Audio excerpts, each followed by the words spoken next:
Hello guys, good morning po. Ayan, balik po tayo sa low carb diet kasi po ako'y lumalaki na ulit. Naging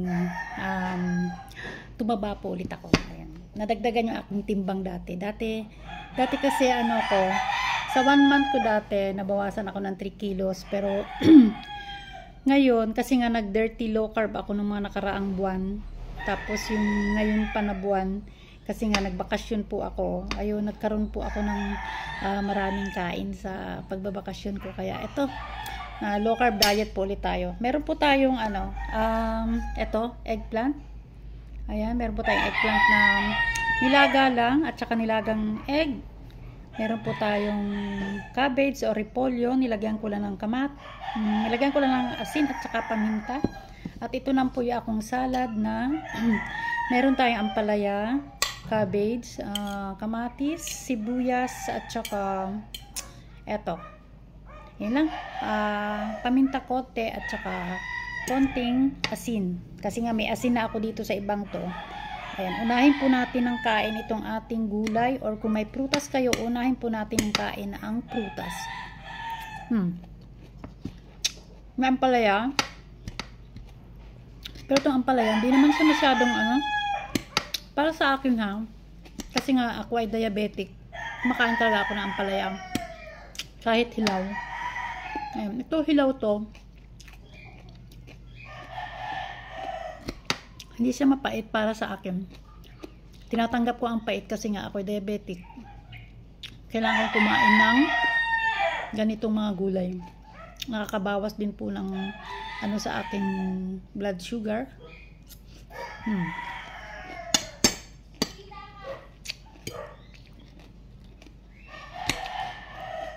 Itong cabbage, pwede pong kainin raw. Ibig sabihin, pwedeng kainin hilaw.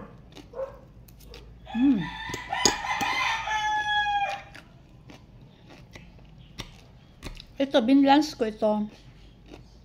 Kasi natitigasan ako dito sa mga niya, na buko niya doon.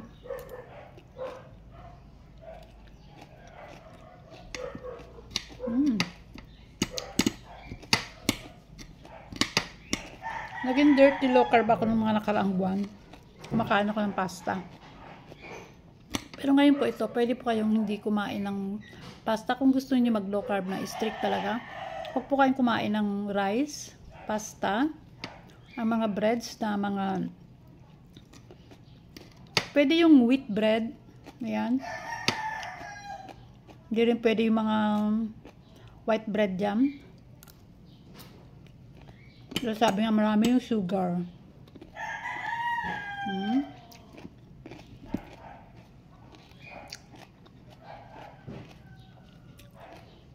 Sa umaga, itong kain ko, dalawa itong egg.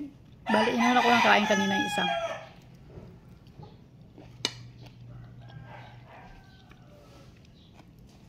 Sa pag-low carb, pwedeng hindi mo na kayo kumain at hindi kayo gutom.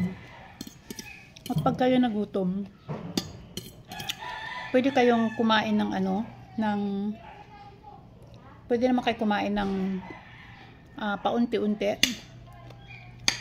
Pero yung pasok lang po sa low carb. Pwede rin meron kayo electrolytes. Pwede kayong mag-sip ng paunti-unti lang yung sip ninyo, hindi yung talagang lagok. Merong mga tutorial na gumagawa ng sariling electrolytes. Ayan. Kailangan po natin yung kasi pagka yung first ninyong low carb na gagawin, first ninyo mag-diet, ibig ko sabihin, marami po kayong mararamdaman dyan. Mahihilo kayo, medyo lumalakas yung kabog ng inyong mga puso. Yun po yung naramdaman ko nung una ako nag-diet nag-strict ako noon, kaya yung ang aking dati bumaba. Kaya bumaba ng mabuti yung aking katawan. Nabawasan ako ng 3 kilos in 1 month. Kaya naging ganun po yun. Kasi nga nag-strict talaga ako. Wala akong intake na mga high carb. Bali low carb po lahat. Wala akong sugary foods. Wala din akong mga prutas na matataas ang asukal. Ang kinakain ko lang dati avocado, egg na nilaga, tsaka yung mga ganito, talong, mga spinach, kangkong, mga green leafy po yung kinakain ko dati na talagang bumaba yung timbang ko at wala akong kanin nun. Hindi ako nang kakanin. Yung mga ganitong eggplant, lalagain lang yan.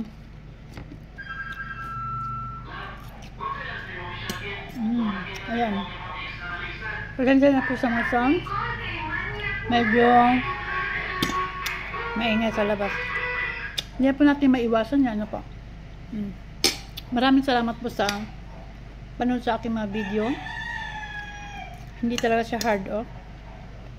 Pwede rin. Ayan. Hindi siya hard boil. Kaya okay na yan. Dalawang kinakain ko sa umaga nito. Alam nyo, hindi ako masyadong, sa totoo lang, hindi ako nagugutom pag ako kumakain ng mga ganito. Hindi ako nagugutom. Yung sabi na gutom palagi kasi nga nung nakita ko mga vlog ng mga sinubukan ko, hindi ako mag-rice, hindi ako magkakain ng mga may sweets. Nag-strict ako. Alam niyo, hindi ako nagugutom. Kung gusto niyo uminom ng tubig pagka mayroon kayong electrolytes na ginawa, yung sarili nyong DIY lang na electrolytes na gagawin. Sip lang po. Sip lang. Pagka ganon, isang ganon lang. Hindi yun lagok talaga.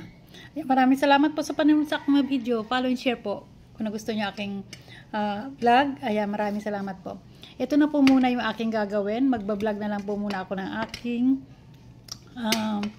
diet na low carb. Ayun na lang po muna akong gagawin. Medyo meron po akong sa mga tanim kasi nga syempre namimiss ko rin po yung mga tanim na i-vlog. Ayan, maraming salamat po ulit. Thank you.